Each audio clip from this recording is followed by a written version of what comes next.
દરેકે દરેક ધર્મમાં સંપ્રદાયોના ફેંટા છે. તો બુદ્ધ ધર્મની અંદર એક ઝેન સંપ્રદાય કરીને આવે, એના ઝેન મહાપુરુષો છે. હવે આ ઝેન શબ્દ આજના તારીખમાં બહુ ફેશનમાં છે. આધ્યાત્મની દ્રષ્ટિએ તમારે બહુ જ્ઞાની દેખાવું હોય તો તમારે કાંઈ નહીં તો બે ચાર જણા સામે ઝેન ઝેન કર્યા રાખવાનું, એટલે તમને બહુ જ્ઞાની લોકો સમજવા માંડે. ઝેનની અંદર ખરેખર તો મૂળ ભારતીય વિચારો છે. ભારતનું ધ્યાન, આપણે જે ધ્યાનની પ્રક્રિયા છે, અષ્ટાંગ પ્રક્રિયા, પતંજલિજીએ જે સૂત્ર આપ્યું છે, આપણું ધ્યાન, ભારતનું ધ્યાન એ બુદ્ધના વિચારો સાથે, બુદ્ધ આખું બહુ સ્થળાંતર, બહુ પરિભ્રમણ એમને કર્યું છે.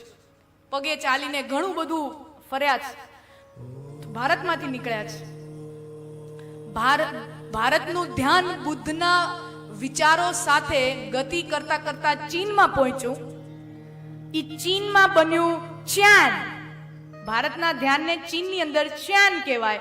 અને એ ધીરે ધીરે ધીરે ધીરે જ્યારે જાપાનમાં પહોંચે છે, બુદ્ધના વિચારો જ્યારે જાપાનમાં પહોંચે છે, ત્યારે ભારતનું ધ્યાન શ્યાન એ ઝેન બને છે. પ્રક્રિયામાં કોઈ ફરક નથી. જેમ અહીંયા વિપસ્યનાના 5 દિવસ 7 દિવસના પ્રયોગો હોય, એની અંદર ધ્યાનના અલગ અલગ અલગ પ્રયોગો કરાવે, ઈ ઝેનમાં સેમ પ્રયોગો હોય. નામ यहाँ का वहां, वहां का तहां.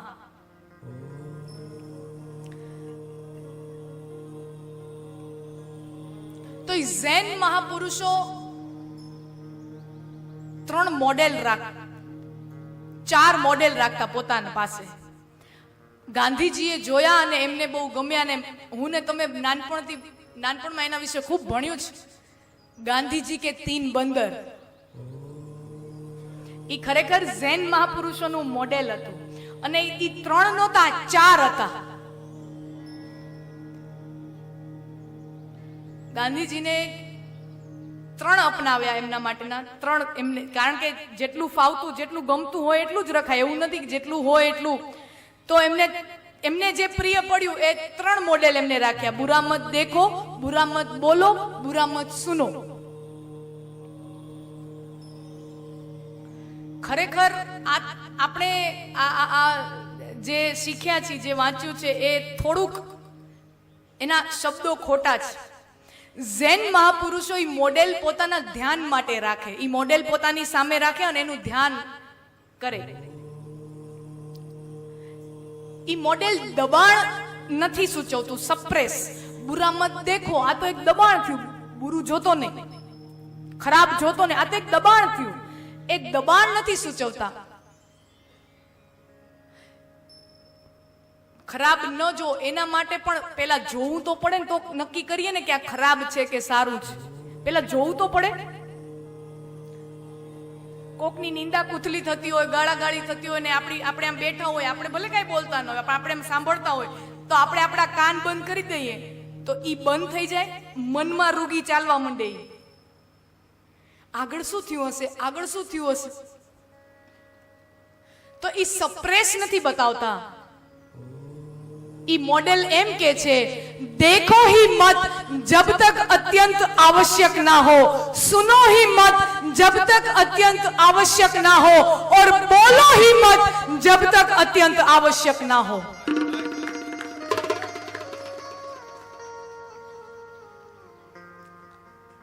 ઝેન મહાપુરુષો.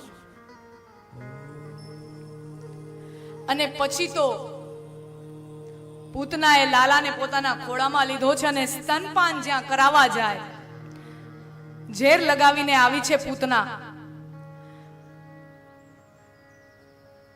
અને લાલાએ પૂતનાનું ઝેર શું, એના પ્રાણ ચૂસી લીધા. અને પૂતના ચિલ્લાવે, મુંચ મુંચ મુંચ.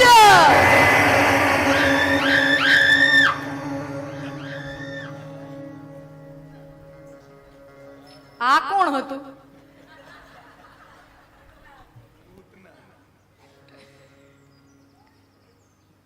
મુંચ મુંચ મુંચ એટલે છોડ છોડ.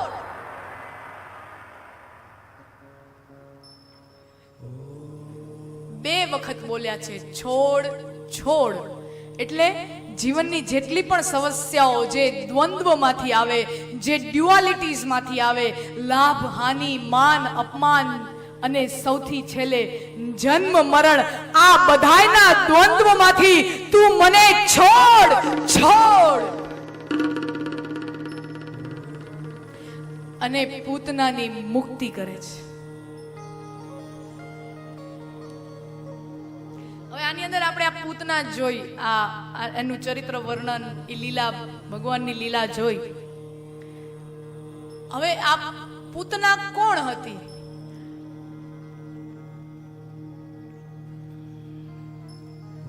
આપણે બલિરાજાનો પ્રસંગ જોયો વામન અવતારની અંદર, કે બલિરાજા એક વિશાળ યજ્ઞ મંડપ બાંધ્યો છે અને યજ્ઞ ચાલુ છે. એની એક બહેન છે રત્નમાલા, ઈ જ આ પૂતના જન્મ લે છે પૂતના તરીકે. રત્નમાલા, બલિરાજાને આખો યજ્ઞ ચાલે ત્યારે વામનજી જ્યારે આવે છે ત્યારે એમનું મનોહર તેજ જોઈને, એમનું સુંદર મુખારવિંદ અને એમના ચહેરા પર, એના લલાટ પર જે તેજ હોય એ જોઈને રત્નમાલાની અંદર માતૃત્વનો ભાવ પ્રગટ થાય છે કે આ મારો દીકરો હોત તો કેટલું સારું. એટલે માનો ભાવ એનામાં જન્મે છે.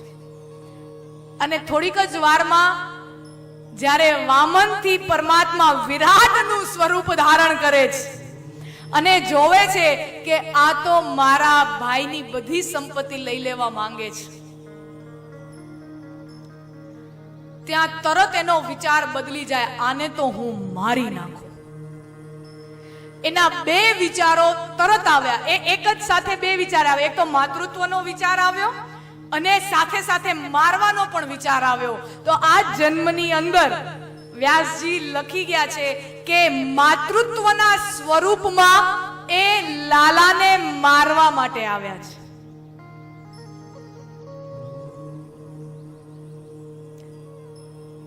પૂતના અને જોએ પૂતનાનું મહાકાય સ્વરૂપ, ઘોર બી જવાય એવું, એની ઉપર એ મૃતદેહ એનો પડ્યો છે અને એની ઉપર લાલો આમ રમ્યા રાખે છે બેઠો બેઠો.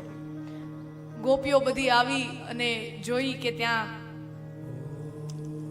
લાલો રમે છે. બધા ત્યાં એને લાલાને તેડાવ્યા અને કે હવે આ રાક્ષસની પાસે હતો તો અપવિત્ર થઈ ગયો હશે.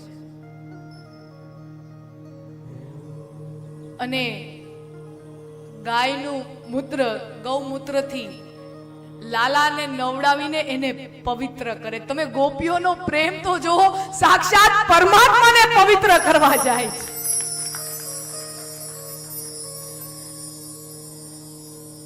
અને પછી પૂતના કવચના શ્લોક આવે છે,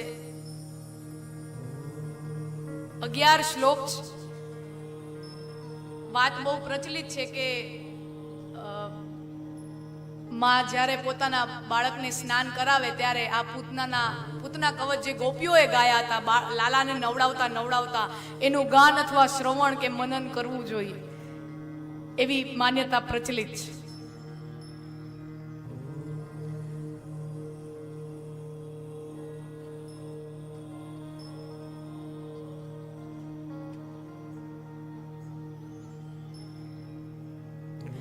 અને પછી એક વખત શંકર ભગવાન યોગીનું રૂપ ધારણ કરીને, સંન્યાસીનું રૂપ ધારણ કરીને નંદ અને યશોદાના આંગણે આવે છે.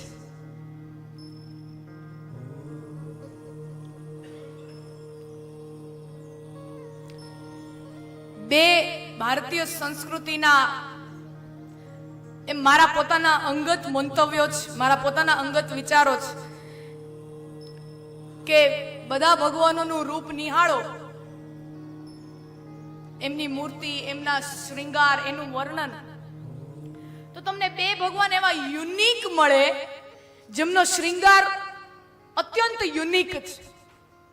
એક કૃષ્ણ અને એક મહાદેવ.